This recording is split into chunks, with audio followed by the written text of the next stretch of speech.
नमस्कार, मैं मनजीत सिंह अपने टॉपिक के साथ। टॉपिक है फेडरलिज्म, संघवाद। ये कक्षा 10वीं का नागरिक शास्त्र का अध्याय 2 है। इसके 3 भाग हम कर चुके हैं, ये इसका चौथा भाग है। और यहाँ पर हम डिसेंट्रलाइजेशन इन इंडिया, भारत में विकेंद्रीयकरण क्या है उसके बारे में जानने का प्रयास करेंगे। अब क्या है कि हम केंद्रीय सरकार और राज्य सरकार के बारे में काफी कुछ पढ़ चुके हैं। अब क्या है कि भारत में जो राज्य हैं, अगर दूसरे देशों से तुलना की जाए, उदाहरण के तौर पर कि जो उत्तर प्रदेश की जो जनसंख्या है वो अकेले रशिया के बराबर है। रशिया कितना बड़ा देश है। और दूसरी तरफ अगर आप देखें, महाराष्ट्र भी इतना बड़ा एरिया है कि वो जर्मनी के बराबर उसका एरिया पड़ता है। अब अगर इस प्रकार हम देख रहे हैं कि इतना जो यहाँ पे क्षेत्रफल है या जनसंख्या है भारत के राज्यों की, और इसके अतिरिक्त उनके अंदर डाइवर्सिटी बहुत है, बहुत ही विविधता है, तो ऐसी स्थिति में ये जरूरी हो जाता था कि अलग अलग राज्यों में ये जो स्थिति बनी हुई है वहां तक जो अंतिम स्तर का व्यक्ति है उस स्तर तक जो डेमोक्रेटिक पॉलिसीज हैं वो कैसे पहुंचे। तो इसके लिए क्या व्यवस्था की गई है कि 2 टियर सिस्टम से हट करके हमारे भारत में 3 tier, 3rd tier of government या स्थानीय सुशासन या स्थानीय सरकार की बात की गई है। अब एक चीज जानना जरूरी है कि हम बात कर रहे हैं डिसेंट्रलाइजेशन की, विकेंद्रीयकरण की। तो ऐसी स्थिति में ये जानना जरूरी है कि विकेंद्रीयकरण क्या है, डिसेंट्रलाइजेशन क्या है। जब थोड़ी सी शक्ति या जो रिसोर्सेज हैं, संसाधन हैं, वो केंद्रीय सरकार या राज्य सरकार से लेकर के जब स्थानीय सरकार को दे दिए जाते हैं तो उसको हम विकेंद्रीयकरण कहते हैं। विकेंद्रीयकरण केंद्रीयकरण के बिल्कुल उल्टा है, बिल्कुल विपरीत है। जहां पर क्या होता है कि सारी शक्ति केंद्र के हाथ में होती है, वो केंद्रीयकरण है। और जब शक्ति या जो संसाधन है नीचे की तरफ जाते हैं, आम लोगों तक पहुंचते हैं, स्थानीय सरकार तक पहुंचते हैं, उसको हम डिसेंट्रलाइजेशन या विकेंद्रीयकरण कहते हैं। अब प्रश्न यह है कि डिसेंट्रलाइजेशन की जरूरत क्यों पड़ी, क्या इसका कि मकसद है कि हम क्यों डिसेंट्रलाइजेशन करते हैं। तो अगर हम बात करें कि जो गांव में लोग होते हैं, शहरों में लोग होते हैं, वो अपने क्षेत्र की समस्याओं को अच्छी तरह से जानते हैं और उन्हें यह भी पता होता है कि जो पैसा है किस चीज पे खर्च करना चाहिए सरकार को। और इसके साथ साथ जब हम डिसेंट्रलाइजेशन की बात करते हैं तो यह भी होता है कि जब डिसेंट्रलाइजेशन हो जाता है तो जो लोग हैं प्रजातांत्रिक तरीके से अपना काम करना शुरू कर देते हैं और जो प्रजातांत्रिक प्रक्रिया है उसमें भी भाग लेना शुरू कर देते हैं, वोट डालना शुरू कर देते हैं, अपने जो मुद्दे हैं वो उठाना शुरू कर देते हैं। तो इसलिए क्या हुआ, हमारे संविधान ने 1950 में जब हमारा संविधान बना, समय समय पर इस बात की जरूरत को महसूस किया कि पूरे देश के अंदर इस प्रकार की व्यवस्था होनी चाहिए, डिसेंट्रलाइजेशन होना चाहिए। और उसके लिए क्या किया गया, आपको पता है 2 अक्टूबर 1959 को पूरे भारत में सबसे पहले राजस्थान में नागौर जो शहर था वहां पर पंचायत के चुनाव हुए थे, यानी डिसेंट्रलाइजेशन की दिशा में एक कदम था। और इसके अतिरिक्त और धीरे धीरे शहरों में भी इस प्रकार चुनाव किए जाने लगे, म्यूनिसिपैलिटीज के या एमसी म्यूनिसिपल कॉरपोरेशन के।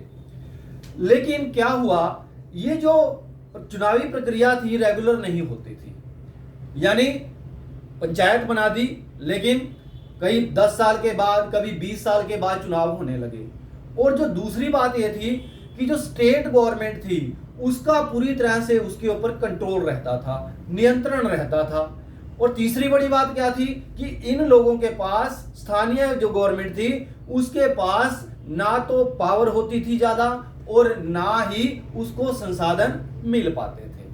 तो इस दिशा में काफी सोचा गया, प्रयास किया गया और अंततः एक बहुत बड़ा फैसला लिया गया सरकार के द्वारा, और 73rd अमेंडमेंट जो 73वां संशोधन था, संविधान संशोधन 1992 में जो लागू किया गया, बनाया गया, और 1993 में जिसको लागू किया गया, उसकी हम अब बात करने जा रहे हैं। ये जो अमेंडमेंट था 73rd अमेंडमेंट 1992 में लागू हुआ, बना, और 1993 में लागू हुआ।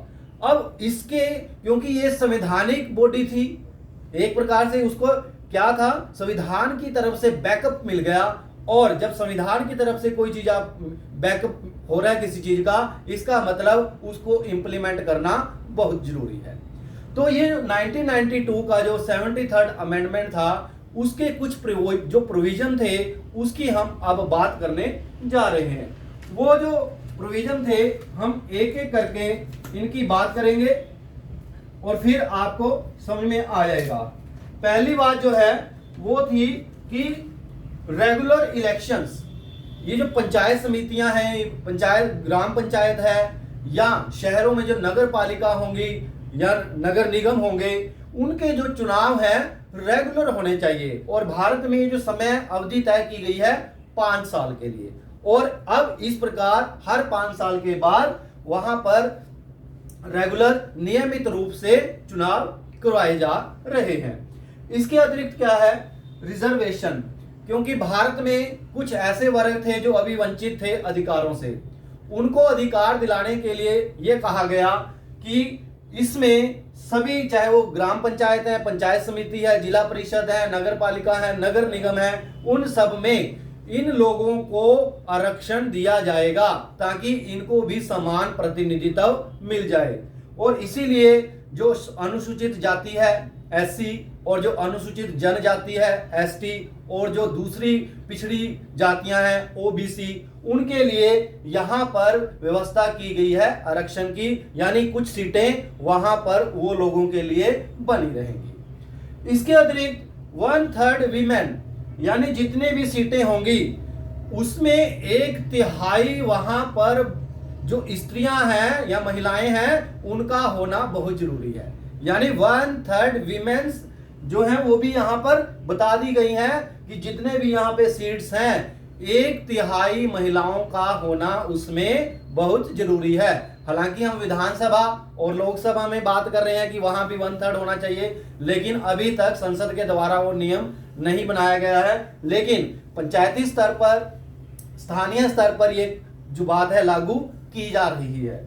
इसके अतिरिक्त ये बात की गई है कि एक स्टेट इलेक्शन कमीशन होगा, एक राज्य का चुनाव आयोग होगा जो समय समय पर यहाँ के जो नगर पालिका है, नगर निगम है, पंचायत समिति है या ग्राम पंचायत है, उनके जो चुनाव है वो करवाएगा अपनी देखरेख में। और इसके अतिरिक्त जो 5वीं बात ये कही गई है कि शेयरिंग पावर रिसोर्सेज, जो शक्तियां हैं इनको दी जाएंगी और शक्तियों का प्रयोग करने के लिए इनको रिसोर्सेज भी प्रदान किए जाएंगे, संसाधन दिए जाएंगे, वित्तीय सहायता दी जाएगी। उनको बताया गया है पूरा कि उनको पैसा कैसे, कहां से मिलेगा। तो इस प्रकार ये 73rd अमेंडमेंट था, वाकई में स्थानीय स्वशासन की दिशा में एक बहुत सराहनीय कार्य कदम है। और अब हम बात करेंगे कि हम बात कर रहे हैं पंचायत समिति की, ग्राम पंचायत की, नगर पालिका की, नगर निगम की। तो अब हम अलग अलग तरीके से इसको जानने का प्रयास करेंगे। क्या है, पहले हम गांव की तरफ चलते हैं कि गांव में जो सिस्टम है या जो रूरल लोकल गवर्नमेंट है, जो ग्रामीण स्थानीय सरकार है, उसकी हम बात करेंगे। सबसे पहले क्या है कि सबसे नीचे के स्तर पर, ग्रामीण स्थानीय सरकार में सबसे नीचे के स्तर पर क्या है, ग्राम पंचायत की बात की गई है कि हर गांव में या 2 गांव को या 3 गांव को मिलाकर के एक ग्राम पंचायत होगी। और यहां पर इसको क्या होगा, गांव को अलग अलग वार्डों में बांट दिया जाएगा और वहां से एक पंच और साथ साथ एक सरपंच चुना जाएगा। और वहां के जो गांव के लोग होंगे जिनकी उम्र 18 साल या उससे अधिक होगी, यानी वयस्क मताधिकार के आधार पर, पंच का और सरपंच का चुनाव किया जाएगा। अब ये तो पंचायत बन जाएगी, बाकी के जो लोग होंगे 18 साल से ऊपर, पूरे उस गांव के जितने भी लोग जिन्होंने वोट डाली है, रजिस्टर्ड है वोट के लिए, वो सारे के सारे ग्राम सभा का काम करेंगे। ग्राम सभा के रूप में उनका क्या काम होगा, ये देखना कि जो पंचायत है गांव की ठीक ढंग से काम कर रही है नहीं, जहां पे पैसा लगना चाहिए था या लग रहा है या नहीं लग रहा। तो इस प्रकार ग्राम पंचायत की हमने बात की है। अब क्या है, कई ग्राम पंचायतें मिलाकर के उसके ऊपर का जो एक स्तर है, क्या है, जिला, हम जिला की तरफ जा रहे हैं, बीच में एक स्तर आता है पंचायत समिति। अब ये पंचायत समिति क्या है, एक प्रकार से ये जिला परिषद और ग्राम पंचायत के बीच में कड़ी का काम करती है। अब ये जो पंचायत समिति है, जितने भी ग्राम पंचायत के प्रधान होते हैं वो पंचायत समिति के सदस्य होते हैं, और वे अपने में से बाद में कुछ और लोगों को भी चुनते हैं। इसके अतिरिक्त जो कुछ कह सकते हैं इस समिति में कुछ सरकारी अधिकारी होते हैं, बीडीओ होता है जैसे, वो क्या होता है, इस पंचायत समिति का निर्माण करते हैं। और एक प्रकार से जैसा आपको बताया कि गांव की कोई समस्या है वो जिला परिषद तक पहुंचाते हैं, और जिला परिषद की तरफ से जो भी कोई ग्रांट आती है, जो भी कोई नीति आती है, वो ग्राम पंचायत तक पहुंचाते हैं। अब इसके बाद क्या होता है, कई पंचायत समितियां बनकर के एक जिला परिषद का निर्माण करती हैं। अब जिला परिषद में क्या होता है, ये जितने भी इनके प्रधान होते हैं, पंचायत समितियों के जो भी हेड होते हैं, वो इसके सदस्य होते हैं। इसके अतिरिक्त कुछ इलेक्टेड सदस्य भी होते हैं, और जो सरकारी अधिकारी होते हैं, आपको पता ही है कि जो जिला अधिकारी होता है, डीएम होता है या डीसी होता है, और इसके अतिरिक्त जो अपने अपने विभागों के प्रमुख होते हैं जिले में, वो सारे के सारे जो लोग हैं जिला परिषद के सदस्य होते हैं। इसके अतिरिक्त वहां पे उस, कह सकते हैं, उस क्षेत्र का जो स्थानीय विधायक होता है, एमएलए होता है या सांसद होता है, मेंबर ऑफ पार्लियामेंट होता है, वो भी इसका सदस्य होता है। तो जिला परिषद क्या है, क्या काम करते हैं कि सारी की सारी जो ऊपर से स्टेट से सारी की सारी जो भी नीतियां आ रही हैं, उनको वो नीचे तक पहुंचाने का काम करता है। तो इस प्रकार हमने ये जानने का प्रयास किया कि जो ग्रामीण स्थानीय सरकार है वो किस ढंग से काम करती है। अब क्योंकि हम तो गांव की बात कर रहे हैं या ग्रामीण स्तर की बात कर रहे हैं, इसके अतिरिक्त शहरों के लिए भी क्या है कि वहां पर भी लोकल गवर्नमेंट की व्यवस्था की गई है। और वहां पर क्या है, जो शहरी स्थानीय सरकार है उसको दो भागों में बांटा गया है। पहला है म्युनिसिपल कमेटी और दूसरा है म्युनिसिपल कॉर्पोरेशन या नगर पालिका या नगर निगम। अब नगर निगम क्या होता, जो नगर पालिका होती है वो क्या होती है, छोटे गांव में, छोटे शहरों में या कस्बों में, गांव में होती है। वहां पर भी क्या होता है, वहां पे भी वार्ड में बांट दिया जाता है पूरे शहर को, और वहां से एक एक व्यक्ति को चुना जाता है जिसको पार्षद कहते हैं। और इसके बाद ये सारे पार्षद नगर पालिका का निर्माण करते हैं और शहर के, अपने शहर की या नगर की जो भी समस्याएं हैं उसको वो वहां पर देखते हैं। इसके अतिरिक्त जो बड़े शहर होते हैं जिनकी आबादी 10 लाख से ज्यादा होती है, 10 लाख से 1 मिलियन से ज्यादा होनी चाहिए, तो उसके लिए वहां पर म्युनिसिपल कॉर्पोरेशन या नगर निगम बनाए गए हैं ताकि वो बड़े शहरों को देख सकें। वहां पर भी इसी प्रकार पार्षद चुने जाते हैं और इसका एक पॉलिटिकल हेड भी होता है जिसको मेयर, जो प्रधान का काम करता है, जिसको मेयर के नाम से जाना जाता है। तो इस प्रकार हमने देखने का प्रयास किया कि विकेंद्रीकरण में जो बात थी किसकी बात की गई, फिर हमने देखा कि रूरल लोकल गवर्नमेंट क्या है, अर्बन लोकल गवर्नमेंट क्या है। ये काम तो ठीक कर रहे हैं, इसके देखो कितने बड़े फायदे हो रहे हैं कि हमें देखने को मिल रहा है कि पूरे विश्व में जो सबसे बड़ा प्रजातांत्रिक तरीका यहाँ पर अपनाया जा रहा है, कहा जा रहा है कि 36 लाख जो इलेक्टेड रिप्रेजेंटेटिव है, चुने हुए जो प्रतिनिधि हैं, वो भारत में सबसे ज्यादा चुने जाते हैं। इसके अतिरिक्त अगर हम देखें कि महिलाओं की भूमिका यहाँ पर हमें देखने को मिल रही है ज्यादा से ज्यादा, लेकिन कुछ यहाँ पर उसकी सीमाएं हैं, कुछ कमियां हैं कि कई राज्य क्या करते हैं, जो शक्तियां हैं पूरी तरह से इनको नहीं देते, स्थानीय सरकार तक वो नहीं पहुंचने देते।